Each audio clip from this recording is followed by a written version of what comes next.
ব্রাহ্মণবাড়িয়ার নাসিরনগর উপজেলার গোয়ালনগর ইউনিয়নের নির্বাচন পরবর্তী বিরোধকে কেন্দ্র করে ৯ গ্রামের মধ্যে সংঘর্ষের ঘটনা ঘটেছে। এতে ২ জন নিহত হয়েছেন এবং নারী পুরুষসহ প্রায় অর্ধশতাধিক আহত হয়েছেন।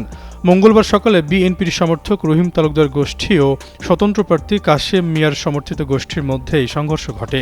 স্থানীয় সূত্রে জানা যায়, ত্রয়োদশ জাতীয় সংসদ নির্বাচনের সময় জাল ভোটের অভিযোগে রহিম তালুকদার গোষ্ঠীর জিয়া মিয়াকে সেনাবাহিনী আটক করে এবং ভ্রাম্যমাণ আদালতে তাকে ১৫ দিনের কারাদণ্ড দেন।